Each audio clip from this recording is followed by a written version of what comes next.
దేశవ్యాప్తంగా పెరిగిన గ్యాస్ ధరలు, ఎల్పీజీ సిలిండర్పై 50 రూపాయల పెంపు, రేపటి నుంచి పెరిగిన గ్యాస్ ధరలు అమలు.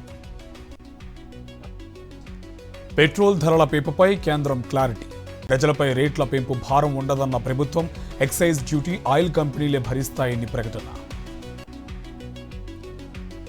ఇవాటితో ముగిసిన తెలంగాణ సీఎస్ శాంతికుమారి పదవీకాలం. ఈ నెల 30న కొత్త సీఎస్ ప్రమాణ స్వీకారం. రేసులో సీనియర్ ఐఏఎస్లు రామకృష్ణారావు, శశాంక్ కోయల్. మాజీ మంత్రి కాకాని ముందస్తు బెయిల్పై ఏపీ హైకోర్టులో విచారణ. ఇరు పక్షాల వాదనలు పూర్తి, తీర్పును రిజర్వ్ చేసిన ధర్మాసనం. విజయవాడలో కదం తొక్కిన విద్యుత్ కాంట్రాక్ట్ కార్మికులు, తక్షణం పర్మినెంట్ చేయాలంటూ నినాదాలు. పాత ఆపరేటర్లతో సమానంగా వేతనం ఇవ్వాలని డిమాండ్.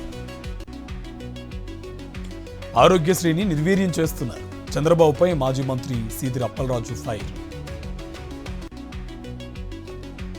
పల్లా శ్రీనివాసరావును ఘేరావు చేసిన టీడీపీ శ్రేణులు, స్థలాలను కబ్జా చేసిన లక్ష్మీరెడ్డిపై చర్యలకు డిమాండ్. ఎమ్మెల్యే మాధవిరెడ్డి ప్రోద్బలంతోనే డ్రామాలంటూ ఆగ్రహం.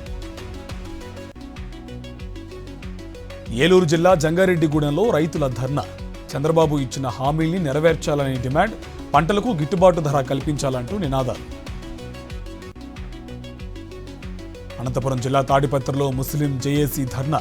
వక్ఫ్ బోర్డు సవరణ బిల్లు రద్దు చేయాలంటూ నిరాహార దీక్ష. కోనసీమ జిల్లా రాజోలులో క్రైస్తవ సంఘాల నిరసన ర్యాలీ. పాస్టర్ ప్రవీణ్ పోస్టుమార్టం రిపోర్టు బయటపెట్టాలని డిమాండ్. పశ్చిమ గోదావరి జిల్లా భీమవరంలో దొంగల ముఠా అరెస్ట్. 2 మైనర్లు కావడంతో జువైనల్కు తరలింపు. ₹1,00,000 డబ్బు, 2 బైకులు స్వాధీనం. హన్మకొండ హైదరాబాద్ రహదారిపై స్థానికుల ఆందోళన. రాంపూర్ నుండి డంపింగ్ యార్డ్ను తొలగించాలని డిమాండ్.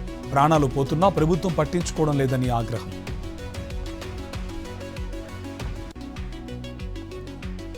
వరంగల్లో ఈ నెల 27న బీఆర్ఎస్ రజతోత్సవ సభ విజయవంతం చేయండి.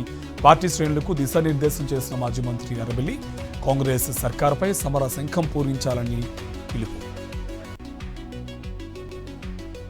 ఏపీ మొరడాబాద్లో బుల్డోజర్ యాక్షన్. భారీ బందోబస్తు మధ్య అక్రమ నిర్మాణాలు తొలగింపు.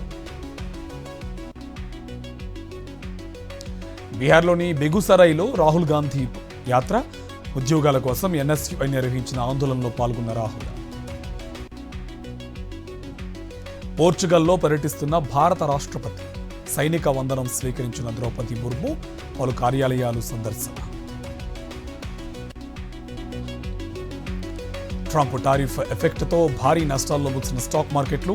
19 లక్షల కోట్ల మదుపర్ల సంపద ఆవిరి. బంగాళాఖాతంలో అల్పపీడనం. ఉత్తరాంధ్ర, ఉభయ గోదావరి, కృష్ణా జిల్లాల్లో వర్ష సూచన.